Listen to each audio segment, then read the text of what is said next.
Hey everyone, and welcome back to The Deep Dive. Today we're going deep on something that's been sparking a lot of debate. President Trump's executive orders on sex and gender. Yeah, these orders are definitely causing quite a stir, especially defending women from gender ideology extremism and restoring biological truth to the federal government and keeping men out of women's sports. I mean, they're raising some really fundamental questions about civil rights and equality and sparking protests and even lawsuits from LGBTQ plus advocacy groups. It's really interesting how these orders force us to confront the very definitions of male and female, both scientifically and legally. Exactly. And that's what we're going to be diving into today. We've got a ton of research and articles to unpack, not just the science of biological sex, but the real-world impact of these orders and what we can actually do about it. It's definitely a complex and, let's face it, controversial landscape. It is, and luckily we have you here, our expert, to help us navigate it all. I'm happy to help shed some light on these issues. I think understanding the science and the potential consequences is crucial, especially when it comes to people's lives. Absolutely. Okay, so let's jump right in. One of the things that really stood out to me in the Defending Women order is this very bold claim that biological sex is determined at conception, period. Is there any truth to that? Well, it's not quite as simple as the order makes it sound. A fertilized egg usually has either XX or XY chromosomes. That's just one piece of the puzzle. So it's more than just X and Y chromosomes. What else comes into play? A lot, actually. It's like having all the ingredients for a cake. You can't say the cake is already made just because you've got the flour and sugar. I like that analogy. So what's missing from that picture? What else is needed to actually bake the cake, so to speak? Well, early development actually follows kind of a default female pathway. It's only when specific genes like the SRY gene on the Y chromosome activate that things start shifting towards male differentiation. Okay, so it sounds like it's not an instant thing at conception. Right, it actually happens weeks or even months later.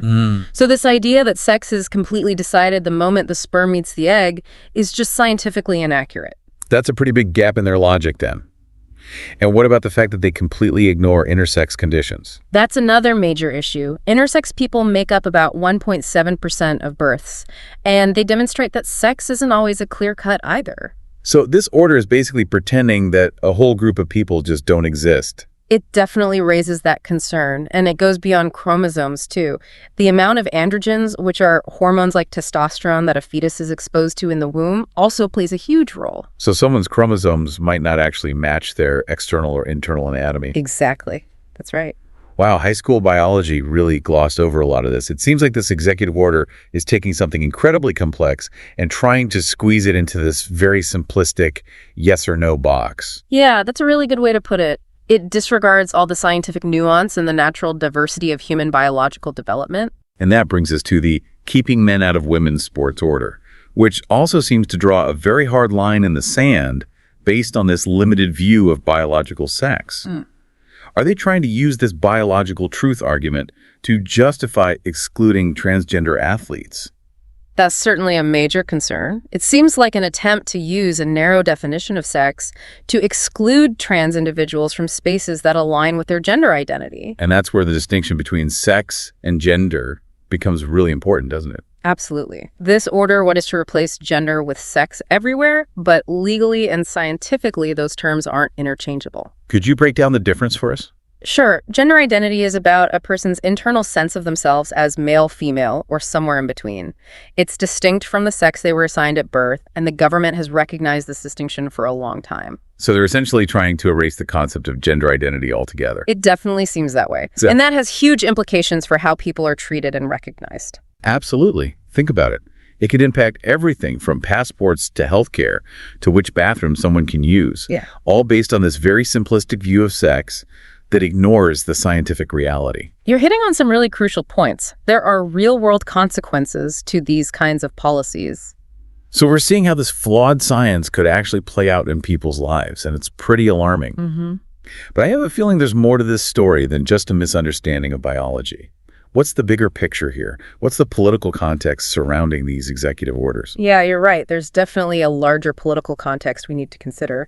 I think a lot of critics see these orders as part of a strategy to roll back LGBTQ plus rights and make it harder for trans people to be legally recognized. So it's not really about science at all, but using a kind of distorted version of science to push a specific agenda. That's a big concern for a lot of people. By framing this as biological truth, it makes it seem like they're upholding some kind of objective reality, but it's really a specific and many would say harmful ideology. So what could be the real-world consequences if this kind of thinking takes hold? Well, we could see a range of negative outcomes. It could lead to things like trans and intersex people being denied accurate identification. Like imagine being forced to carry a passport or driver's license that doesn't match your gender identity. Exactly. It would be incredibly invalidating. And it doesn't stop there. We could also see restrictions on gender-affirming healthcare.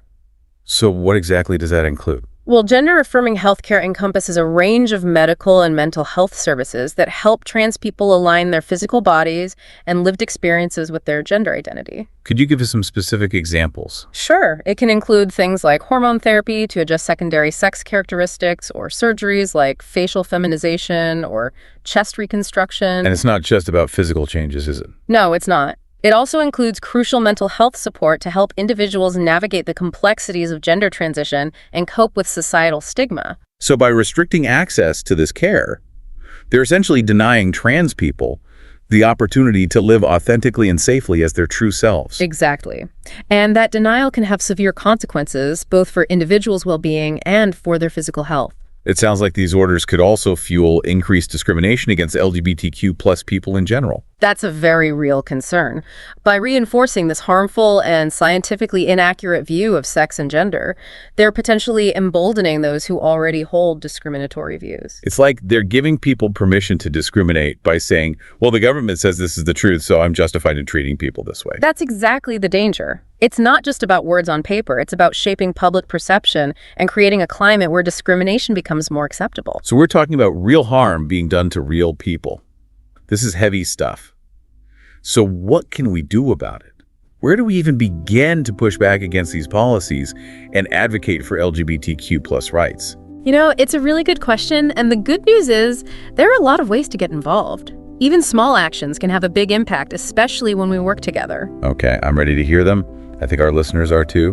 What's the first step? One of the most effective things you can do is get involved in legal and policy advocacy. What does that look like in practice? It can be as simple as contacting your lawmakers and urging them to oppose these harmful policies. That sounds simple enough, but how do we make sure our voices are actually heard? Well, first you need to find out who your representatives are. For federal issues, that's your U.S. senators and representatives. For state-level issues, it's your state senators and representatives. Okay, that makes sense. And once we've found the right people, what do we actually say to them? That's where your personal story and your passion come in. Call their offices, write emails, send letters, let them know you're a constituent and why you believe these executive orders are harmful. So sharing our personal experiences, if we're comfortable doing so. Exactly. It can be incredibly powerful, especially if you're LGBTQ+ or intersex, or if you have loved ones who are intergist. Sharing how these policies are directly impacting your lives and your communities can really make a difference. It definitely helps to personalize these issues and show the human impact, rather than just treating it as an abstract political debate. Right. But don't be afraid to back up your personal experiences with facts, too. Point out the scientific inaccuracies, the legal issues, the potential consequences of these orders.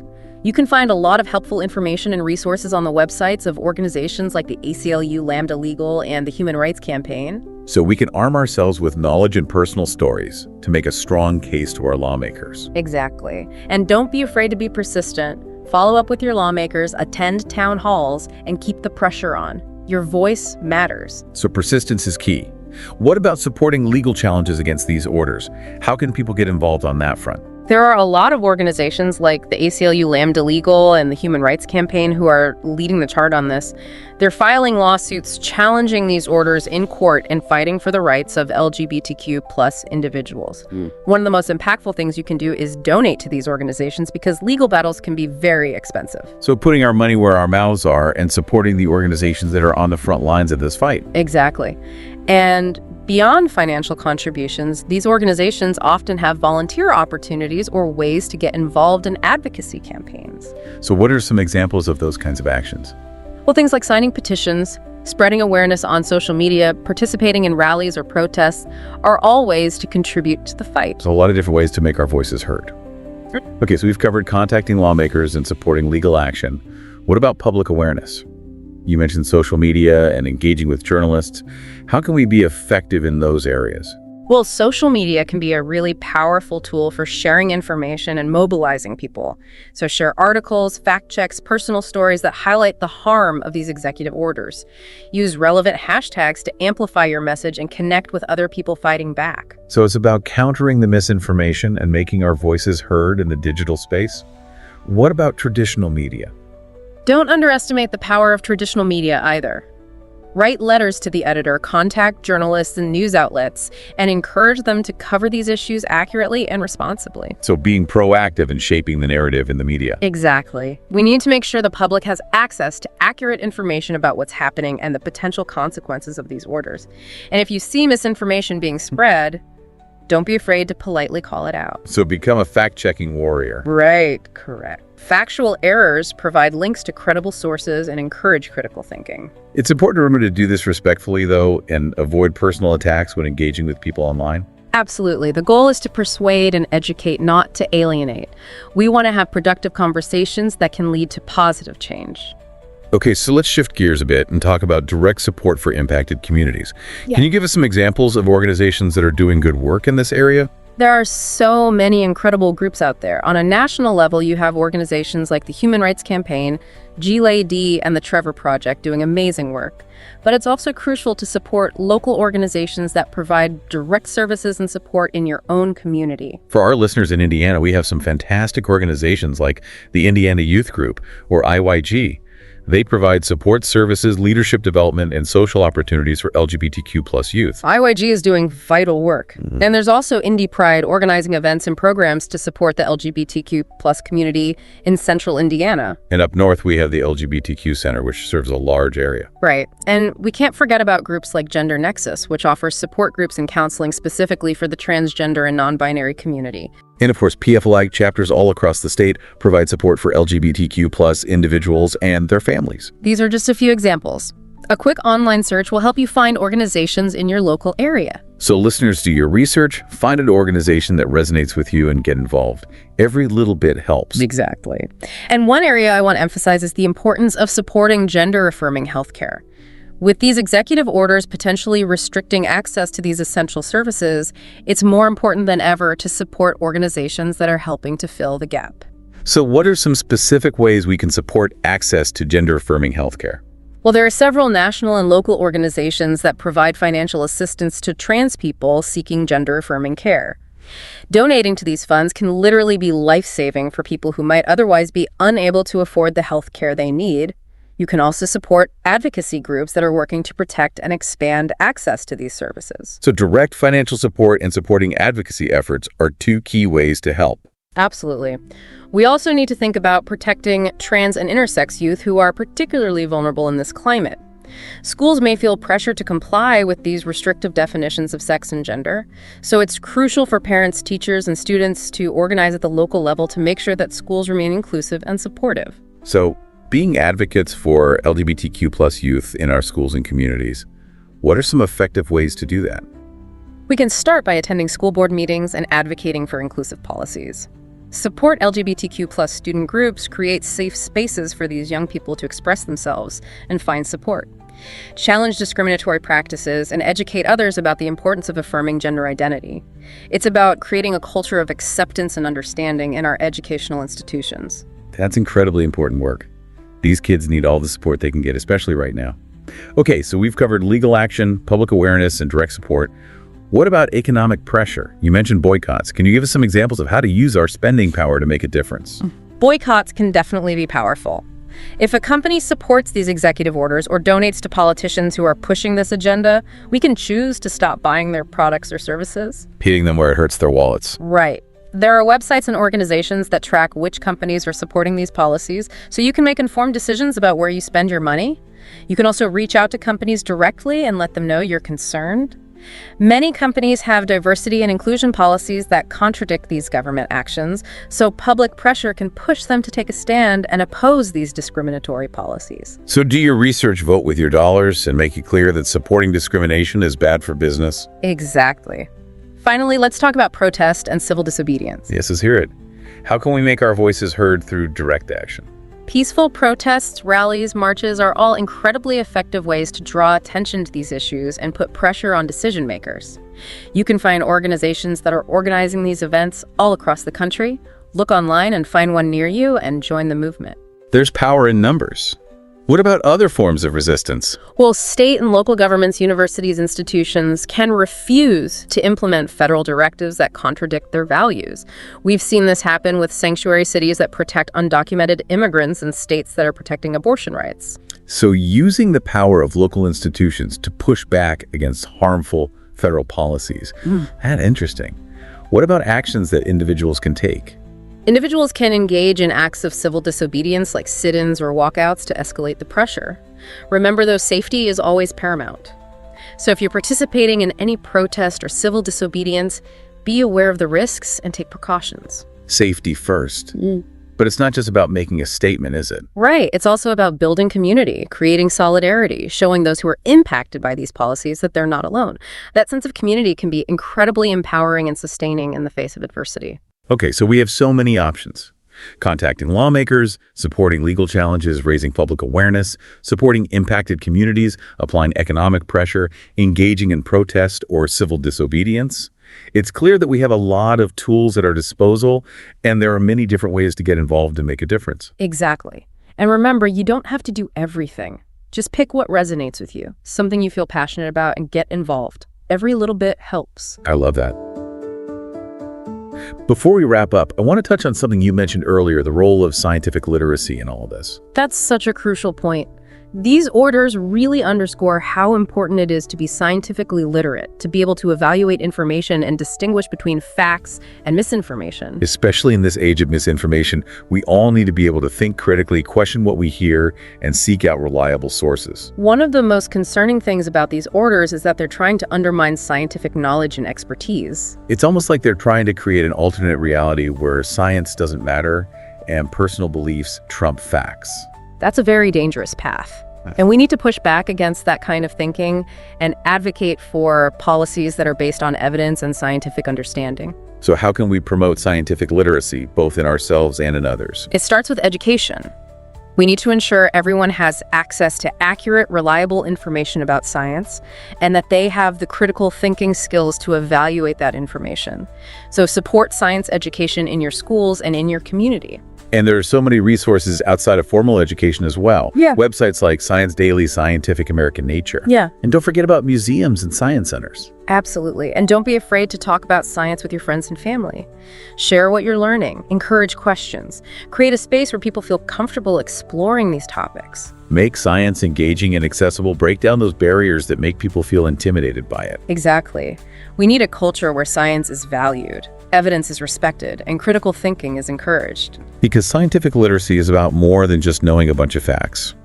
It's about being an informed and engaged citizen who can think critically about the world around us. And in a world where misinformation is rampant and some are actively trying to undermine science, it's more important than ever. Okay, listeners, we're going to take a quick moment to reflect on all this incredible information.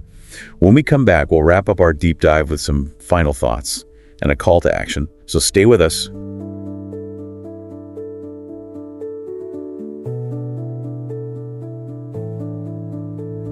We're back, and wow, after that deep dive into scientific literacy, I'm feeling ready to take on these executive orders. Yeah, knowledge is power, right? The more we understand these issues, the better equipped we are to fight back. Absolutely.